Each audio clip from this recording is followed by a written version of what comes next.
Baha'u'llah's tribute to the Bab and his chief disciples, extracts from the Kitab-i-Iqan. Though young and tender of age, and though the cause he revealed was contrary to the desire of all the peoples of the earth, both high and low, rich and poor, exalted and abased, king and subject, yet he arose and steadfastly proclaimed it. All have known and heard this. He feared no one. He was reckless of consequences.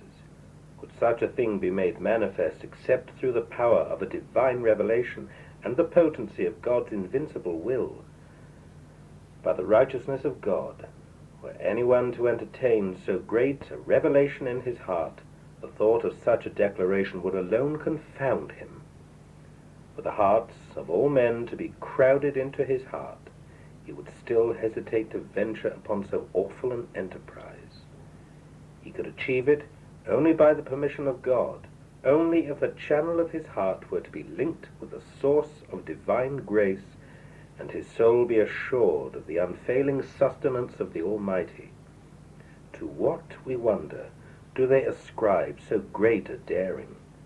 Do they accuse him of madness, as they accused the prophets of old? Or do they maintain that his motive was none other than leadership and the acquisition of earthly riches? Gracious God, in his book, which he hath entitled Qiyumul Azma, the first, the greatest, and mightiest of all books, he prophesied his own martyrdom. In it is this passage: O thou remnant of God, I have sacrificed myself wholly for thee. I have accepted curses for thy sake, and have yearned for naught but martyrdom in the path of thy love. Sufficient witness unto me is God, the exalted, the protector, the ancient of days. Could the revealer of such utterance be regarded as walking in any other way than the way of God, and as having yearned for aught else except his good pleasure? In this very verse there lieth concealed a breath of detachment for which, if it were breathed upon the world, all beings would renounce their life and sacrifice their soul. And now consider how this Sadri of the Rizvan of God hath in the prime of youth risen to proclaim the cause of God. Behold, what steadfastness he, the beauty of God, hath revealed. The whole world rose to hinder him, yet it utterly failed. The more severe the persecution they inflicted on that Sadri of blessedness, the more his fervour increased, and the brighter burned the flame of his love. All this is evident, and none disputeth its truth. Finally, he surrendered his soul and winged his flight unto the realms above. No sooner had that eternal beauty revealed himself in Shiraz in the year 60, and rent asunder the veil of concealment, than the signs of the ascendancy, the might, the sovereignty, and power emanating from that essence of essences and sea of seas were manifest in the land, so much so that from every city there appeared the signs, the evidences, the tokens and testimonies of that divine luminary. How many were those pure and kindly hearts which faithfully reflected the light of that eternal sun, and how manifold the emanations of knowledge from that ocean of divine wisdom which encompassed all beings. In every city all the divines and nobles rose to hinder and repress them, and girded up the loins of malice, of envy, and tyranny for their suppression. How great the number of those holy souls, those essence of justice, who, accused of tyranny, were put to death, and how many embodiments of purity, who showed forth naught but true knowledge and stainless deeds, suffered an agonizing death. Notwithstanding all this, each of these holy beings, up to his last moment, breathed the name of God and soared in the realm of submission and resignation. Such was the potency and transmuting influence which he exercised over them, that they ceased to cherish any desire but his will, and wedded their souls to his remembrance. reflect, who in the world is able to manifest such transcendent power, such pervading influence? All these stainless hearts and sanctified souls have with absolute resignation responded to the summons of his decree. Instead of making complaint, they rendered thanks unto God, and amidst the darkness of their anguish they revealed naught but radiant acquiescence in his will. It is well known how relentless was the hate, how bitter the malice and enmity entertained by all the peoples of the earth towards these companions. The persecution and pain which they inflicted on these holy and spiritual beings were regarded by them as means unto salvation, prosperity, and everlasting success. Hath the world, since the days of Adam, witnessed such tumult, such violent commotion? Notwithstanding all the torture they suffered, and the manifold afflictions they endured, they became the object of universal opprobrium and execration. Methinks patience was revealed only by virtue of their fortitude, and faithfulness itself was begotten by their deeds. Do thou ponder these momentous happenings in thine heart, so that thou mayest apprehend the greatness of this revelation and perceive its stupendous glory. Okay, great. So, anyone wants to comment on this chapter, paragraph, these paragraphs generally? The purpose really here is to really show, first of all, the first adherents to Bab'i dispensation were scholars and mostly of Shia background, and they were pure in heart, so many of them basically learned about this process, and as is mentioned, once they heard the verses of God, they got attracted to it, and they were the ones that were searching for this religion. So it ended up, so Baha'u'lláh is using this as a methodology to say that if this religion wasn't a true religion, why so many scholars, so many pure people approach and accepted this religion, and short of basically even losing their lives, they would try to propagate this information throughout the land. And the atrocities that occur to them is a proof that unless this message is from God, no one will put themselves at heart. Ironically, this is the first time in the history after Islamic religion where the culture of Islamic religion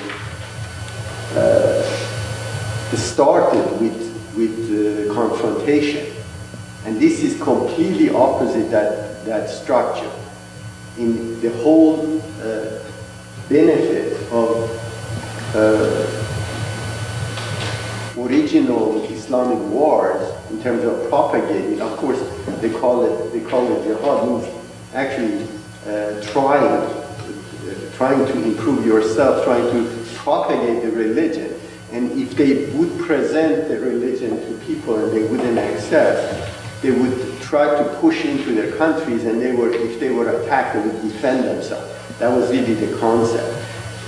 Ironically, Baha'u'lláh is mentioning this. This is the first time that shows that this movement is purely spiritual, and there is no carrot and a stick in the Islamic terms.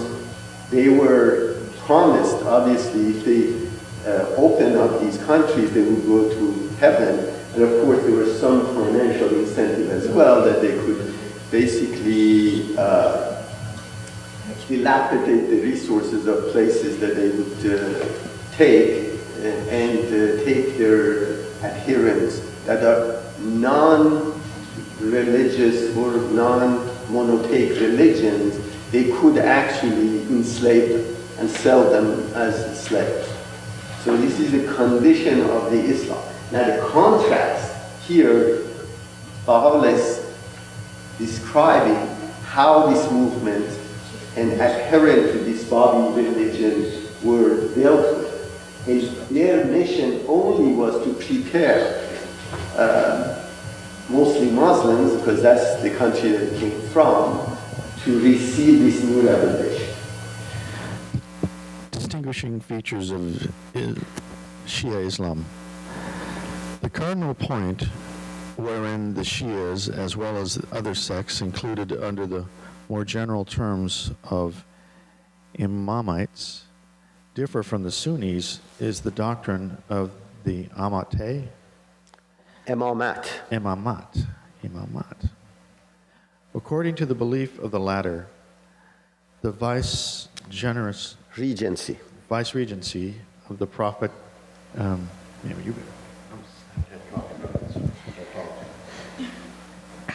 the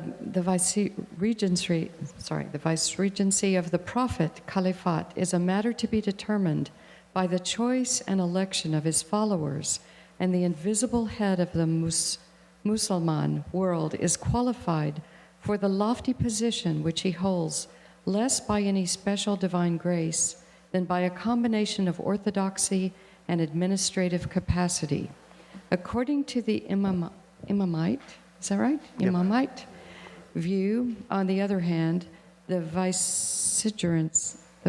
vice-regency is a matter altogether spiritual, an office conferred by God alone, first by his prophet, and afterwards by those who so succeeded him, and having nothing to do with the popular choice or approval. In a word, the Caliphate of the Sunnis is merely the outward and visible defender of the faith.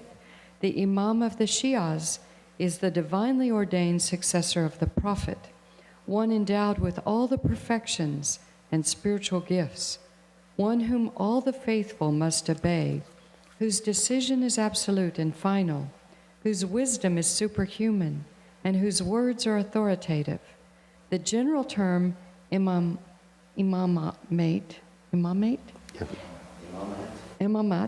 is applicable to all who hold this latter view without reference to the way in which they trace the succession, and therefore includes such sects as the Baha'i's and Ismailis,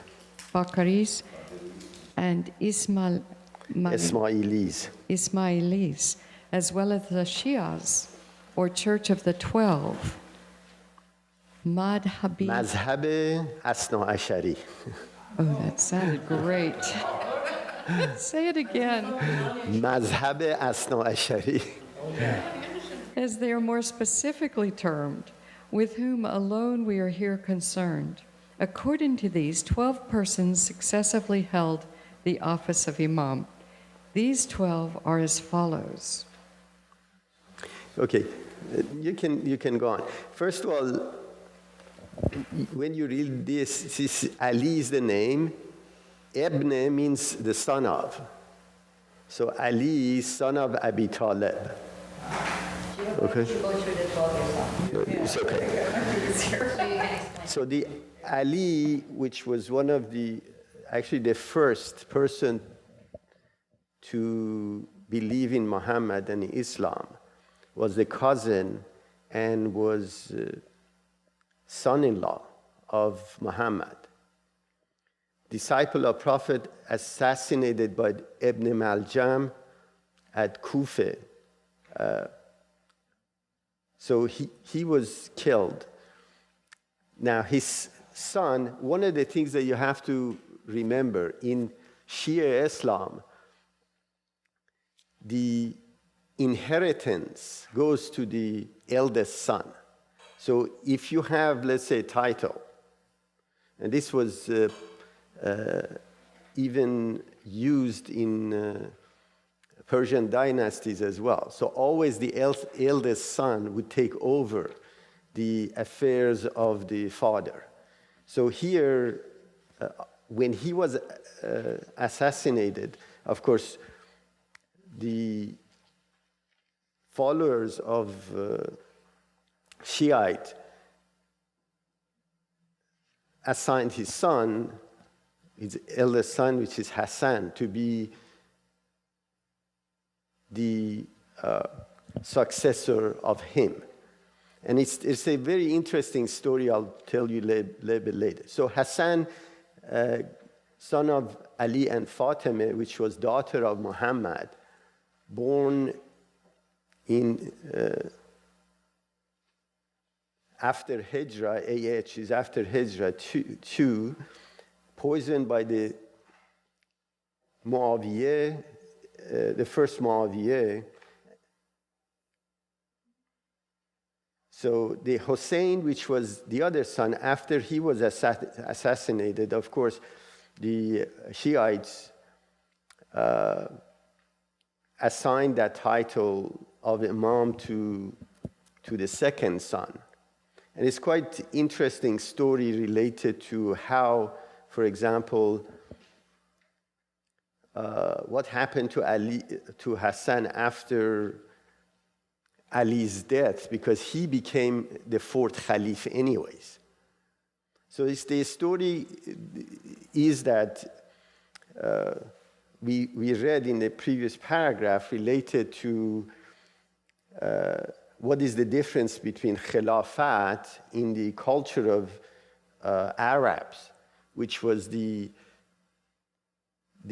representative of the Ummah or the entire followers, and was elected, versus Shiites that believe that the successor of Muhammad is really blood related and is assigned or inherited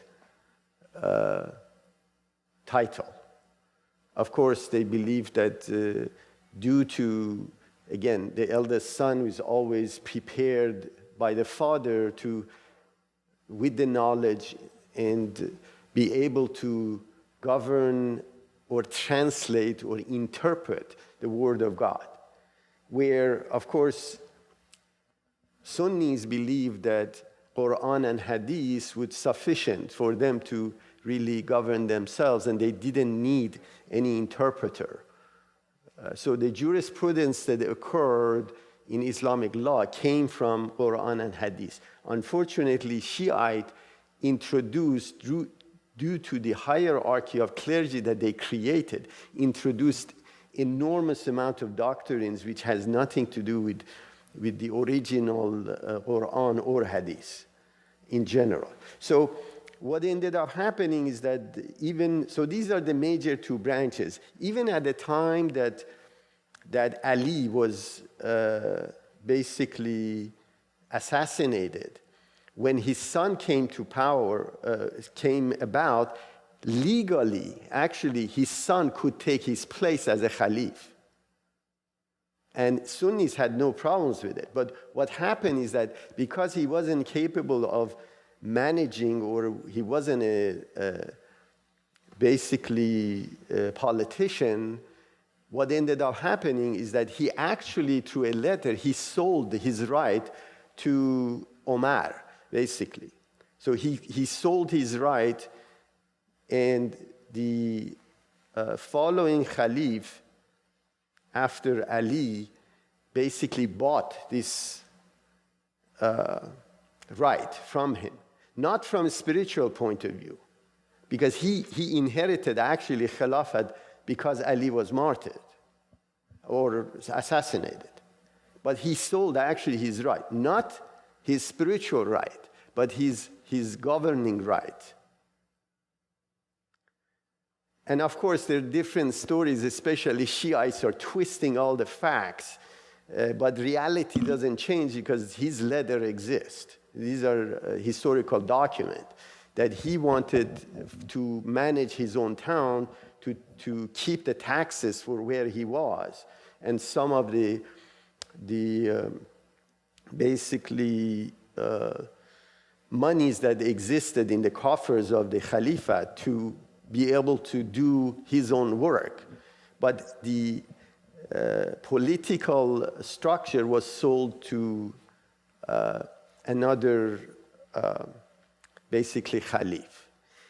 Ironically, Hassan, which was Hussein, which was the younger son, obviously tried to basically later on create a resurrection and claim the caliphate from the caliph, where of course he was martyred because he didn't have any armies, and what he was trying to do was symbolic actually.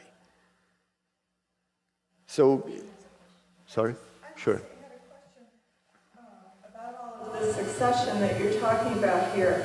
One of the things that when I was reading this, that I was really, there's a pattern here. As soon as one becomes the head guy, one is poisoned or one is killed. Well, this is the problem. I mean, it's not a position you really want to have. That's correct. Now, the reason for all of this, did it have to do with corruption, or did it have to do with desire and greed to get that position? Yeah, exactly. No, remember, right. When you go through here, there's no Sure. natural deaths involved. That's right. That's exactly the reason. Excuse me, I relinquish my position. But remember, these were tribal societies. So if you turn the page, look at the genealogy of Prophet Muhammad, just look at that. The whole tribal society came from Quraysh. This was the head. You see that page? Okay. So there were two branches, Hashemis and Abdul Shams. These are two branches, and of course, Umayyad dynasty and Caliphs came from that, and Abbasid dynasty came from the Muhammad side. So, but remember, all of these people were cousins. Even the Caliphs were cousins. So when, for example, you look at the Umar that became Khalif in 634 to 44 for about 10 years, he was also son-in-law of Muhammad too. Although he was his cousin as well, as far as the lineage is concerned. So they were from the same tribe. They were actually friends. They had intermarriages, and that's how they would really consolidate their power as well. So when you're looking at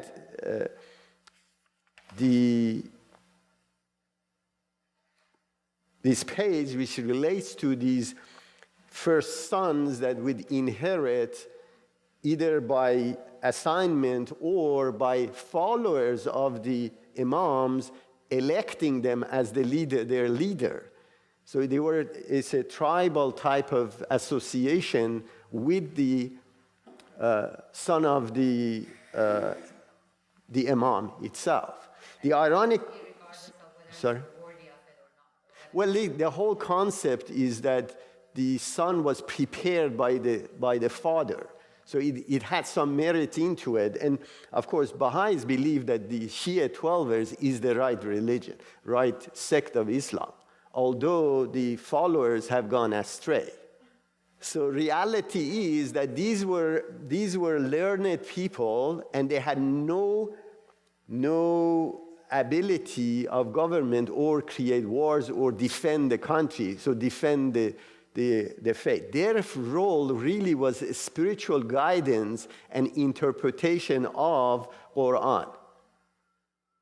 The problem was that either through their disciples, not themselves, and the popularity that they had from a spiritual world would clash with the basically secular government of caliphs that were actually in charge of governing the Islamic countries in general. So because they were seen as a threat, they were either poisoned or basically eliminated. Okay. They got poisoned a lot. And look at the number of Sunnis and look at the number of Shias. The Sunnis had politicians running their organization. The Shias had spiritual people running their organization. And it never really look at how huge the Sunni... But you see, you have to realize, and this is very important to know, at the time that we're talking about these issues, there were no ecclesiastical structure. These ayatollahs and ayatollahs uzma, these super ayatollahs, then little clergy, all were created way after. Of course, the same way you see that Catholic Church is really man-made, because Jesus never mentioned Pope or any infallible institution after him. Is this if the same structure that got created way after this? At the time, this was basically bunch of followers of these imams were really spiritual beings that were trying to propagate and do, and we're going to read, by the way, in the next segment, Urf versus Sharia. How did these laws get... I understand. We're going to get there.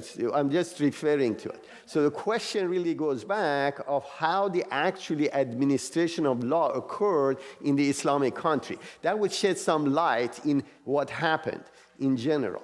But this issue of basically church and state that was morphed today as church state, that an Islamic Islamic democratic institution that rules the country didn't exist at the time. And these are all man-made, and a lot of it got created during Safavid dynasty, which really brought the Shia doctrine from obscurity into a movement. Generally. So when you're looking at, yes, sir. When was the very first division after Muhammad of Shia and Sunni? Oh, the day that Muhammad was killed, actually. Really? Killed. Right. And so these 12 Imams, Right. they were Sunni? No, they were Shiite, basically. They created the Shiism itself. But you have to be very careful. As I said, there are a lot of information regarding Shiites that they were saying, and they written books and books, and all fictitious, that for example, Muhammad at Qadir Khum raised Ali and said, he's my successor. It's completely fictitious. There is no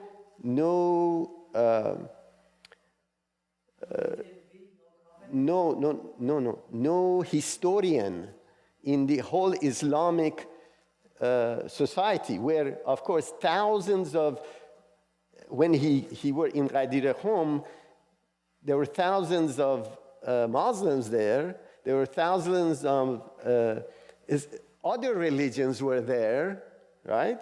So this was really an event that would have been a historic moment, and there is no trace of it anywhere, except, of course, these books that were written by Shiites.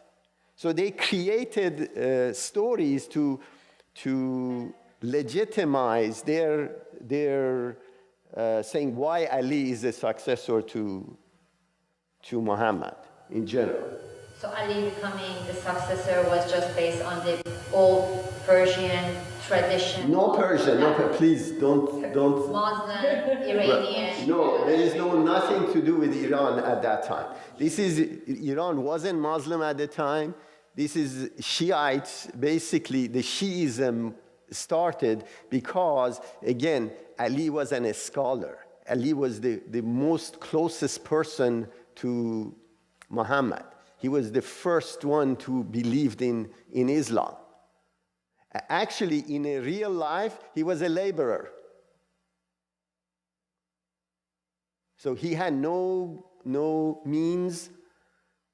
So these are key elements. These were pure souls, and the reason people migrated toward them was because of their spirit and their language and their ability to translate Quran for people that couldn't read or write. The problem was that, as I said, as the adherents or followers of these people politicized this spiritual mandate of the Imams, all these interactions, all these problems occur. And today the problems still exist. That you're trying to merge the spiritual direction and make the church-state doctrine, which is artificial. Muhammad didn't intend it, neither Ali nor any of the Imams. Did Muhammad intend for Ali to be the first successor? Well, there is no written document. And it's this because, as I said, the successor in his spirituality, again, because they believed in the basically whoever was closest to him. And ironically, even Sunnis believe in the first four Khalif. They call them Rashidun. Means that these were people, the four. So there is no discrepancy between belief of Sunnis and Shiites related to the first four Khalif. Ali was one of them. That these people were actually directly directed by God. So they had communication with God. So there is really no discrepancy in terms of spiritual status of Ali within even Sunni religion, because he became Khalif anyways. You should remember that he was quiet for 25 years. You know, he was not doing anything, and after 25 years, he was elected as Khalifa. That's right. Four Khalifas, they were elected.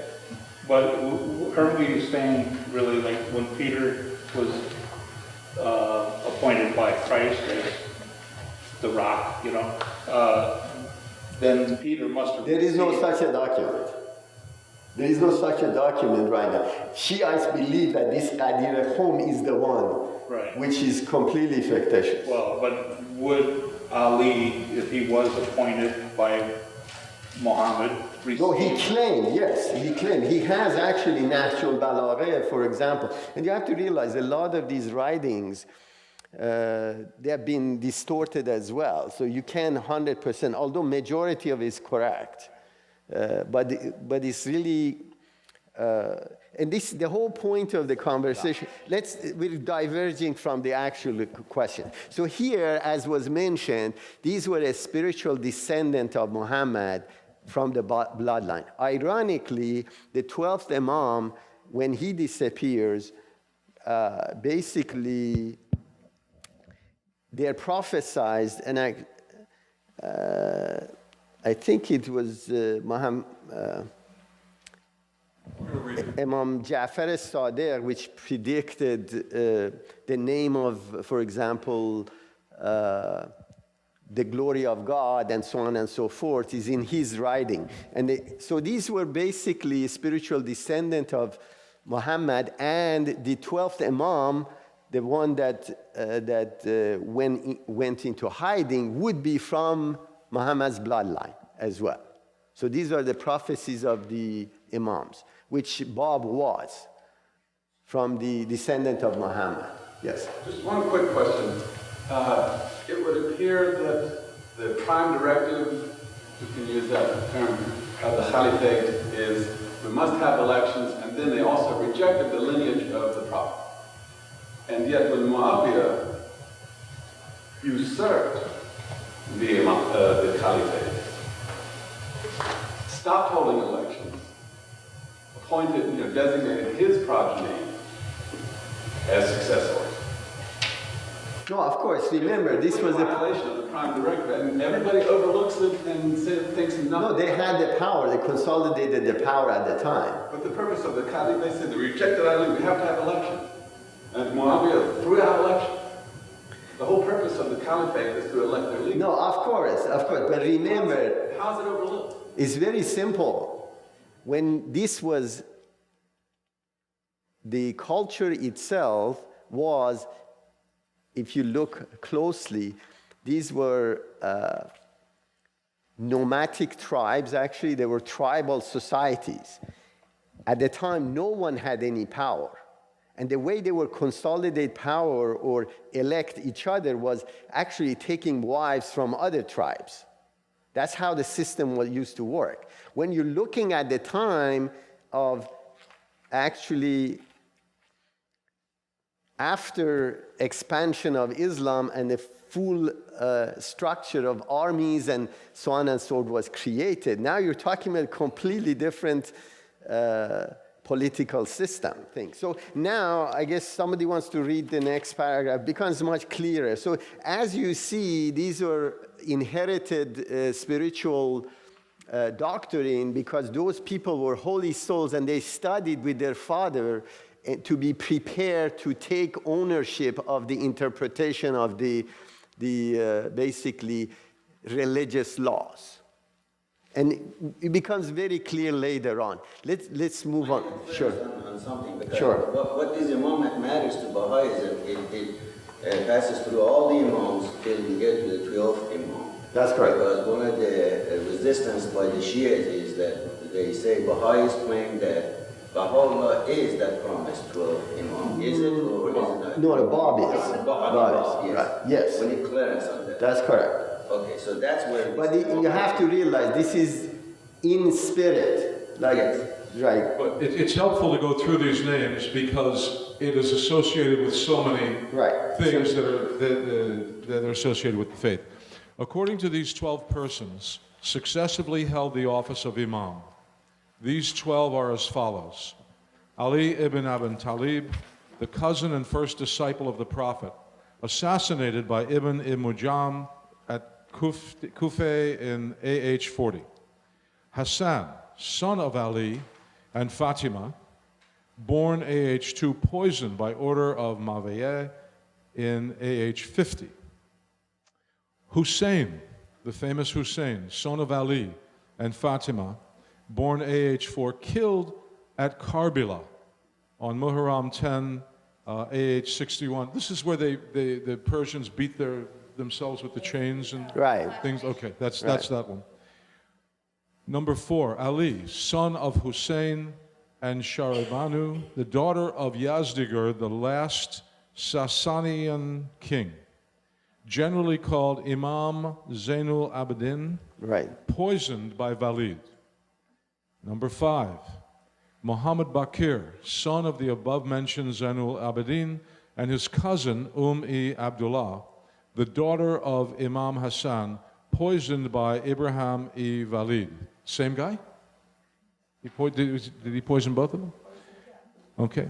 Jafar Sadiq, son of Imam Muhammad Bakir, poisoned by order of Mansur, the Abbasid Caliph. Abbasid. So the Caliph now is killing. Okay. Number 7, Musa Kazim, son of Imam Jafar Sadiq, born AH 129, poisoned by order of Hanra Rashid, AH 183. Ali ibn Mazra Raza, generally called Imam Raza, born AH 153, poisoned near Tus in Khorasan by order of the Caliph Mamnun, AH 203, and buried at Mashhad, which derives its name and its sanctity from him. This is why Mashhad is a holy city, because he's buried there. Muhammad Taqi, son of Imam Raza, born AH 195, poisoned by the Caliph Mutazim at Baghdad, AH 220. Number 10, Ali Naqi, son of Imam Muhammad Taqi, born AH 213, poisoned at Surah Man Rai, AH 254. Number 11, Hassan-i-Askari, son of Imam Ali Naqi, born AH 232, poisoned at AH 260. Muhammad, number 12, Muhammad, son of Imam Hassan Askari and Nargis Khatum, called by the Shias Imam Mahdi, Hujjatullah, the proof of God, Baqi'ullah, Batullah, the remnant of God, and Qaim al-Muhammad, he who shall arise from the family of Muhammad. He bore not only the same name, but the same kunyah, what I don't know what kunya is, Abul Qasim, as the prophet. And according to the Shias, it is not lawful for any other to bear his name and his kunya together. He was born at Surah Man Rai, AH 255, and succeeded his father in the imamate at 260, so he was 5 years old. The Shias hold that he did not die, but disappeared in an underground passage in Surah Man Rai, AH 329. That he still lives, surrounded by a chosen band of his followers in one of those mysterious cities, Jabulka and Jabulza. And that when the fullness of time has come, when the earth is filled with injustice and the faithful are plunged in despair, he will come forth, heralded by Jesus Christ, overthrow the infidels, establish universal peace and justice, and inaugurate a millennium of blessedness. During the whole period of his imamate, that is from AH 260 until the present day, the Imam Mahdi has been invisible and inaccessible to the mass of his followers. And this is what is signified by the term occultation. After assuming the functions of Imam and presiding at the burial of his father and predecessor, the Imam Hussein Askari, he disappeared from the sight of all save a chosen few, who, one after the other, continued to act as channels of communication between him and his followers. These persons were known as gates, Abwab. The first of them was Abu Umar Uthman ibn Sayyid Umari, the second Abdul Jafar, Muhammad ibn Uthman, the son of the above, and the third Hussein ibn Ru Nabakti, the fourth Abdul Hassan Ali ibn Muhammad Simari. All of these gates, the first was appointed, of these gates, the first was appointed by the Imam Hassan Askari and others by the then acting gate, with the sanction and approval of the Imam Mahdi. This period extended over 69 years, during which the Imam was still accessible by means of the gates, is known as the lesser or minor occultation. This was succeeded by the greater or major occultation. When Abdul Hassan Ali, the last of the gates, drew near to his latter end, he was urged by the faithful, who contemplated with despair the prospect of complete severance from the Imam, to nominate a successor. This, however, he refused to do, saying, God hath a purpose which he will accomplish. So on his death, all communication between the Imam and his church ceased, and the major occultation began and shall continue until the return of the Imam takes place in the fullness of time. Okay, so as you see here, as far as the 12th Imam is concerned, obviously he was a child, so he didn't have a son. Therefore, the imamate was terminated at that time, so there was no one to really pass this title to. And interestingly, obviously, during these 12 Imams, occurrences of these 12 Imams, many of the followers, as the Imam was passed or assassinated, the followers would move to the next basically assigned or elected Imam, which was blood related and son of the previous Imam. Ironically, many of them didn't. So because they thought that this guy is too young. So this is where the branches in Shiism occurred. So we have Ismailis, which were basically believed in 6 Imams. And you have Imam Ja'far as-Sadiq, for example, I think it was 7th Imam. So they're Shiites that believe only in 7 Imams and not anymore. So there were even divisions occurred within Shia doctrine as these Imams were killed. Not all their followers really believed in the successor, based on, of course, tradition in general. Now, these two occultation one the small and one big one, was basically, again, because people wanted to follow the tradition, they created this hierarchy that supposedly these basically gates were the ones that were translating, quote unquote, wishes of the 12th Imam. And after the fourth one, obviously he didn't elect anyone. And the process of Shiism basically dwindled at that time, and the doctrine, until it was really resurrected and got hold of in Persian dynasty by Safavid dynasty. Okay. So it was a bad deal if you ended up being the imam because you were going to be poisoned. Well, this is the whole point. And this actually refers, if you look at the culture of Shia right now and all these dates that they're mourning, and all relates to this basically creating the culture of victims in the whole hierarchy of Shia.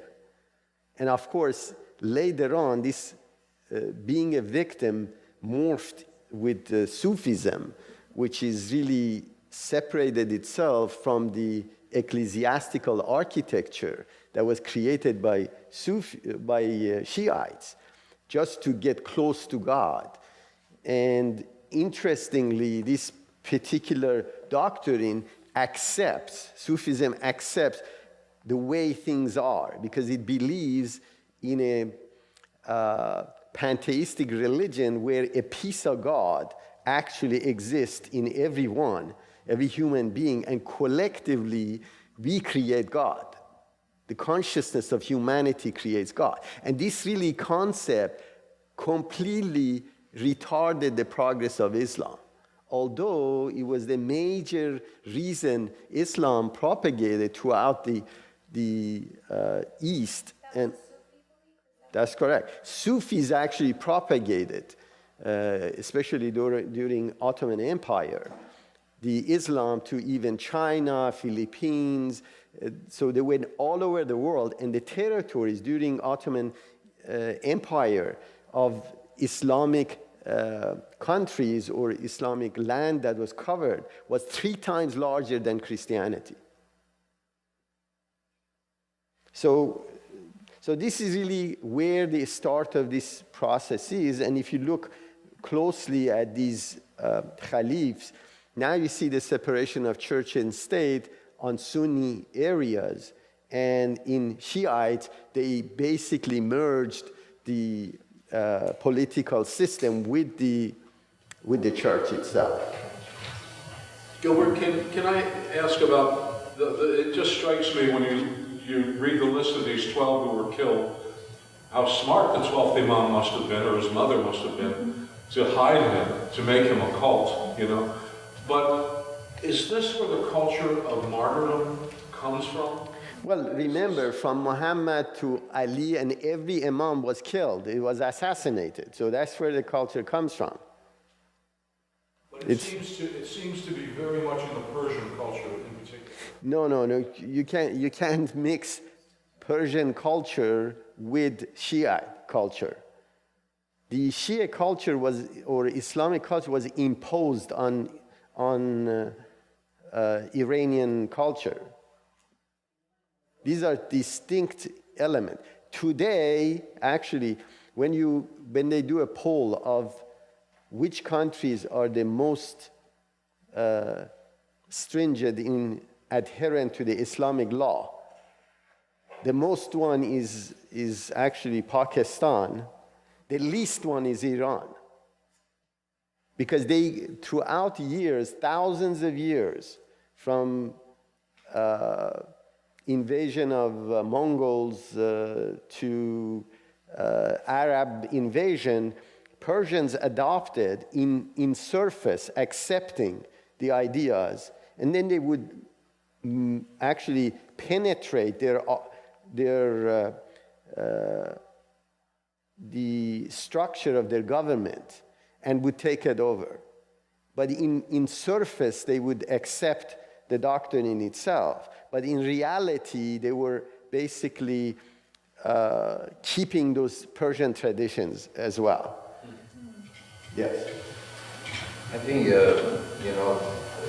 historians, that they are open-minded in Islam, they rejected completely that the 11 Imam had a son. They said he never had a son. And this was manufactured in order to create this dilemma in the mind of people. Yeah, but I mean, these are all speculations in general. But there was a 12 a month, and right, right. So these are stories. Yes. Couple of points before we get to the 12 Imam. One, at least in Shia philosophy, the idea of martyrdom comes from Imam Hussein. Since he knew with the 72 people he couldn't face a 10,000 army, so that's what that started. The first serious branch between Shi'ism happened on the 7th Imam, which, as opposed to Musa Qasim, he had an older brother named Ismail. And for some unclear reasons, they chose the second brother, and the main branch said, no, we're going to stick with the first brother. That's the division started, and it ended right there. As the 7 Imams, they said, no, the rest of them will not accept it.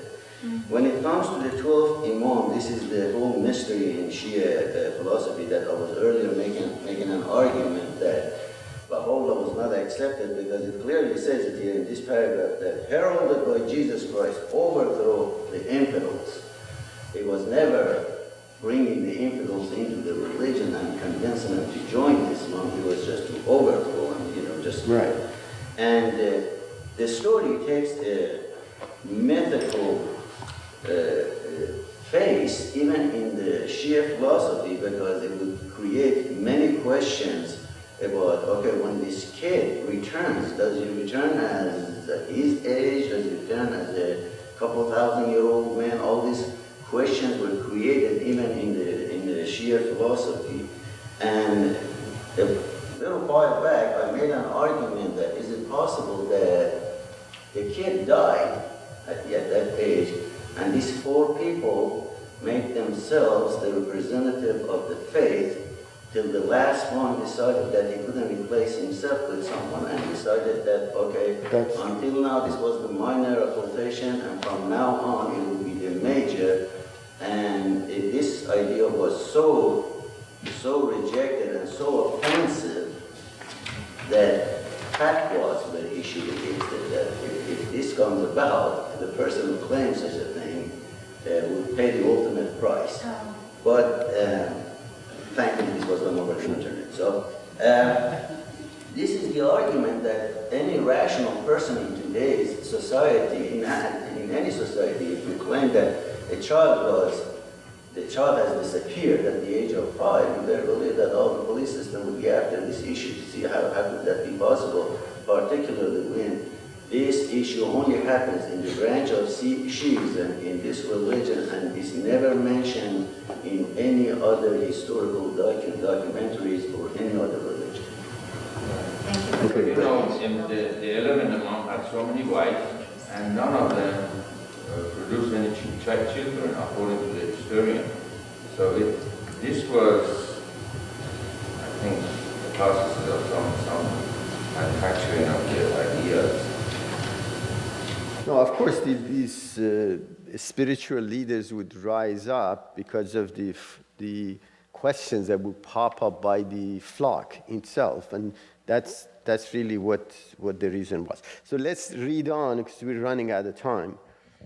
And this is very important: theory and administration of law in Persia in the middle of the 19th century. Sorry, right. The law in Persia, and indeed among Muslim and peoples in general, consists of 2 branches, the religious and the common law. That which is based upon the Muhammadan scriptures and that which is based on precedent. That which is administered by ecclesiastical and that which is administered by civil tribunals. In Persia, the former is known as the Shar, the latter Shari'ah. as Shar, Right. the latter as the Urf. Orf. Orf. As the Orf. That's right. From the two is evolved a jurisprudence which, although in no sense scientific, is yet reasonably practical in application and is roughly accommodated to the needs and circumstances of those for whom it is dispensed. The basis of authority in the case of the Shar, or ecclesiastical law, consists of the utterances of the Prophet in the Quran, of the opinions of the 12 holy Imams, whose voice in the judgment of the Shia Muhammadans is of scarcely inferior weight, and of the commentaries of a school of preeminent ecclesiastical jurists. The latter have played much the same part in adding to the volume of the national jurisprudence that the famous jurisconsulti did with the common law of Rome, or the Talmudic commentaries with the Hebrew system. The body of law so framed has been roughly codified and divided into 4 heads, dealing respectively with religious rights and duties, with contracts and obligations, with personal affairs, and with sumptuary roles and judicial procedure. This law is administered by an ecclesiastical court consisting of mullahs, i.e. lay priests and mujtahids, i.e. learned doctors of the law, assisted sometimes by qades, or judges, and under the, what was it? Qazi? The dot, I didn't see the dot. And under the presidency of an official known as the Sheikhul Islam, one of whom is, as a rule, appointed to every large city by the sovereign. In olden days, the chief of this ecclesiastical hierarchy was the Sadrus Sudur, or Pontifex Maximus, a dignitary who was chosen by the king and placed over the entire priesthood and judicial bench of the kingdom. But this office was abolished in his anti-clerical campaign by Nadir Shah and has never been renewed. In smaller centers of population and villages, the place of this court is taken by the local mullah or mullahs, who, for a consideration, are always ready with a text from the Quran.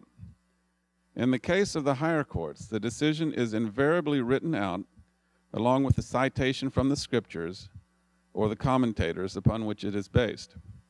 Cases of extreme importance are referred to the more eminent mujtahids, of whom there is never a large number, who gain their positions solely by eminent learning or abilities, ratified by the popular approval, and whose decisions are seldom impugned.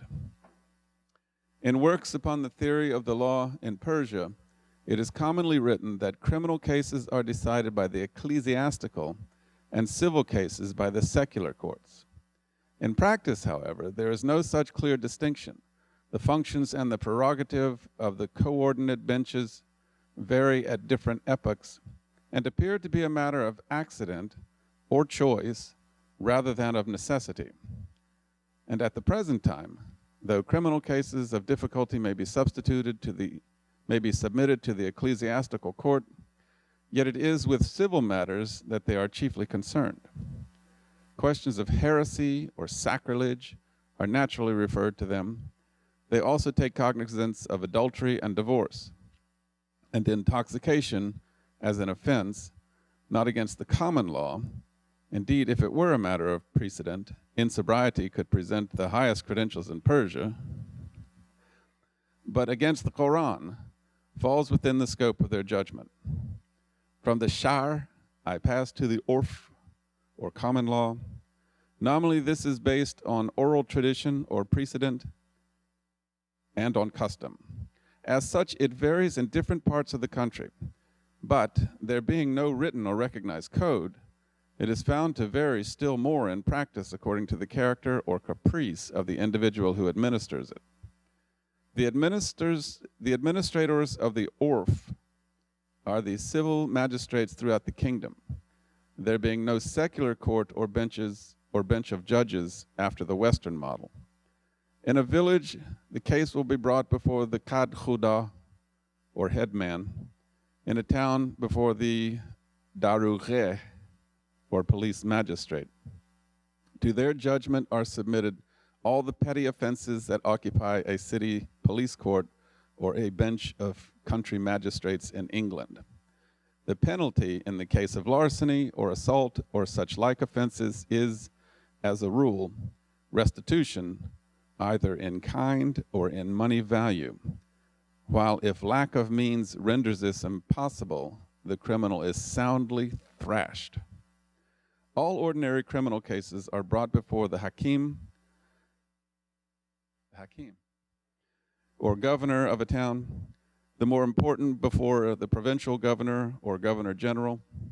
The ultimate court of appeal in each case is the king, of whose sovereign authority these subordinate exercises of jurisdiction are merely a delegation, although it is rare that a suppliant at any distance from the capital can make his complaint heard so far. Justice, as dispensed in this fashion by the officers of government in Persia, obeys no law and follows no system. Publicity is the sole guarantee of fairness, but great is the scope, especially in the lower grades, for pishkash and the bribe. Pishkesh. The Darughes have the reputation of being both harsh and venal, and there are some who go so far as to say that there is not a sentence of an official in Persia, even of the higher ranks, that cannot be swayed by a pecuniary consideration. So this is Iran in the 1800s. That's correct. So the question... Let me take clarification here on that term. That term, the governor of a town is actually hakim. Hakim means a doctor, as opposed to because of that slight, sound, the two different meanings in the two words. And pishkesh, which is defined as bribe, is in Persian actually it's a gift that is unworthy of the person, but to the ability of the giver. So it's all crooked. It's crooked from the top to the bottom. Well, the whole system operated, as we read before in the first chapter, operated by really providing these donations. And it was interesting, there was a discussion related to how the agrarian societies at the time really operated, because the clergy class and as we saw, the descendants of the king themselves weren't producing anything. So only the agricultural people that were in those areas were really producing, and they were really enslaved by these priests or mullahs, and they were taxed. And ironically, we saw that the structure of the law that was controlled by them as well. So the whole system, and that's why your Kurzweil was mentioned. There's no way you can reform the system. It's just built in such a way to really stay the way it is, generally. And there was no way to really break out of this doctrine, generally, that was in place. Any other comments on that? That's a very valid point, Mr. Hakim, because I didn't know that even Nader Shah tried to break it, and he wasn't apparently successful. Many. Remember, the issue of the clergy in power goes back into the actually fall of the Shia-Sunni dynasty, because of the clergies were so entrenched, and they were the learned people and collector of taxes and stuff, that the peasants would revolt against them. When Islam came to Iran, it was interesting. One of the biggest battles that occurred, 4,000 Persians switched sides. And that's why the whole army of the Persian Empire collapsed. And they changed sides, and then they knew all the idiosyncrasies of the defense mechanism of the Persians. And when of course, they saw this breakage of the caste system, what Islam brought to Iran, and this is ironically the way the Islam is portrayed in the Western world, even in other Arab countries, where that really they were the power of sword that conquered Iran, and so on and so forth. But this is really not exactly the story. The reality is that they created caste systems in such a way that the system was designed so none of the castes could actually cross to the other areas. Therefore, the clergymen, ecclesiastical doctrines that were in place with the descendants of the kings were sucking the blood out of these basically peasants. And for the first time, they heard this message of Islam and equality, basically, that in the eyes of God, everyone is equal. It's equal law, equal taxes, so everybody had to pay taxes. So these were completely revolutionary, breaking this caste system that the peasants were basically enslaved by the, of course, deterioration of the dynasty itself. So as you see this cycle occurring, a natural cycle, even religions would deteriorate as well. So this area of propagation of Islam wasn't by sword and forcing every person to accept Islam. All these activities occur actually right after basically Persian dynasty, last 400 years, Safavid dynasty, which propagated Shiism in general and started to purge other religions and other doctrines. Because in Islamic law, actually, the non-believer, people of the book, which was Zoroastrians, the basically Christian Jews, were free, actually, and not to accept Islam at all. It wasn't mandated to do this. Ironically, they had to pay a nominal fee called jazyeh, which was less tax than the Muslims themselves, because the Muslims had several tax systems, and the non-Muslim had to pay this jazyeh, but keep their own judicial and religious structure intact.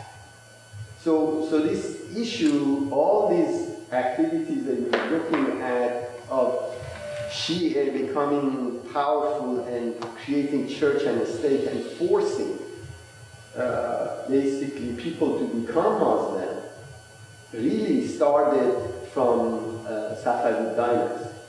And of course, after that, the dynasty that followed them. So, reality of the Islam, although process was that when they were attacking a country, these messages that they were bringing regarding equality, regarding unification, and of people, breaking down this caste system was a very new message, and creating a country that believes in the same process, same political structure. And this is what Islam brought to the world that didn't exist at the time. So it's not all by sword. Now, when you look at Safavid dynasty, the way they propagated is by purging actually other religions. I mean, they moved because of they were born the Ottoman Empire, they were Sunnis, And these guys had borders in Azerbaijan, which were Turks. They were Turks themselves as well. So although Safavid dynasty came from Sufis, their ancestors were actually Sufis, but they adopted this Shia doctrine and started the purging. They moved, for example, about 80,000 Armenians. Shah Abbas, which was one of the biggest conquerors in Persian history, Safavid, he moved 80,000 Christians from basically this area of Armenians, from Assyrians and Armenians from this Azerbaijan area, Armenistan at the time, and only 8,000 arrived in Isfahan, which was the capital. And when they were then they created ghettos for them, so they did the same thing with the Jews as well. So these atrocities that you're looking and they're assigning to Islam occurred during that period by Shiites for political reasons. What time was that? It's only last 400 years. So you have to really keep that concept of the religion itself, because the followers of the Imams were pretty small at the time, before this Shiite doctrine got that political backing. The same way, for example, one of the Roman emperors took Christianity as the religion of the land. What ended up happening, all the other religious doctrines were purged. He just went around and destroyed other Jainism, for example, were very popular. So Christianity, again, was propagated by force. It's really not quite well known, but that's the reality of what happened. After, of course, political system adopted the religion. Before that was pure. Any other questions? So let's read on. We only have 5-6 minutes. Let's read the preface, and then we start next week with chapter 1. Somebody wants to read the preface? It is my intention, by the aid and assistance of God, to devote the introductory pages of this narrative to such accounts as I have been able to obtain regarding those twin great lights, Sheikh Ahmadi Yasai and Sayyid Kazemi Rashdi, after which it is my hope to recount, in their chronological order, the chief events that have happened since the year 60, the year that witnessed the declaration of the faith by the Bab, until the present time, the year 1305 AH. In certain instances, I shall go into some detail. In others, I shall content myself with a brief summary of events. I shall place on record a description of the episodes I myself have witnessed, as well as those that have been reported to me by trustworthy and recognized informants, specifying in every case their names and standing. Those to whom I am primarily indebted are the following: Mirza Ahmadi Kazvini, the Bab's amanuensis, Sayyid Ismaili Dabi, Sheikh Hassani Zunusi, Sheikh Abu Turabi Kazvini, and last but not least, Mirza Musa Agai Khalim, brother of Baha'u'lláh. I render thanks to God for having assisted me in the writing of these preliminary pages, and for having blessed and honored them with the approval of Baha'u'lláh, who has graciously deigned to consider them, and who signified, through his amanuensis Mirza Aga Jan, who read them to him, his pleasure and acceptance. I pray that the Almighty may sustain and guide me, lest I err and falter in the task I have set myself to accomplish. Right. Okay, if anyone wants to look at the Qajar dynasty's previous page, previous 2 pages, you have Fath Ali Shah, Muhammad Shah, Nasruddin Shah, and so on and so forth. Now, what we read was, remember this propagation of the the hierarchy of Shia doctrine, similar to Catholicism, which has Pope and bishops, and they have priests and so on and so forth. They had similar environment. And remember, when we read, for example, Muhammad Bajar had over 1,000 wives and hundreds of children. And those children had... Sorry? No, what was it? I'm sorry. Fat Ali Shah. I'm sorry. Fat Ali Shah. Right, Fat Ali Shah, their primary, the primary was Fat Ali Shah. So what ended up happening from that dynasty, the segments which was from a political assignees are concerned, the sons of the kings were everywhere, or descendant of kings. Even as we read in North Persian, even the people that worked in telegraph were descendant of the Shahs. So you see now how these two pillars of political system and the ecclesiastical system corrupted and converged actually, and they're feeding each other to really enslave people. One, to keep people uneducated because they want to control them. The other ones would take benefit of this collusion between church and state. So, yes. I know the time is short, but does Baha'i faith make any reference to the Zand period dynasty? Because that part seems to be a vacuum in both Iranian history and other histories, that there's not a whole lot of mention. Well, of course, the Baha'i history is really starts from Sheikh Ahmad al-Aqsa'i, so it's way, we're starting, right. So this is really the end of the corrupted structure, and it is intriguing for really clergy people that saw this dilapidation and clear history that exists in Shia clergy that have this document in their hand, and they're saying that they tried it and failed, we need to try it again, because they didn't know what they were doing. But they're doing exactly the same thing. Exactly the same. It's really sad to see that the history has shown what would happen when you mix the religion with their sect, and what the outcome would be. And now we're bearing the consequences of people not accepting the modernism that Baha'u'lláh brought in. Ironically, this modernism that revolutionized the world in terms of unity, bringing ideas into the humanity. And as prior discussions that we had, we know the source of actually advancing civilizations are the words of God, or Holy Spirit in Christian terms, that really disseminates or disseminates in the society, and people, because they need to use those laws, they adopt it as their own idea and implement it, without knowing where the source of it is.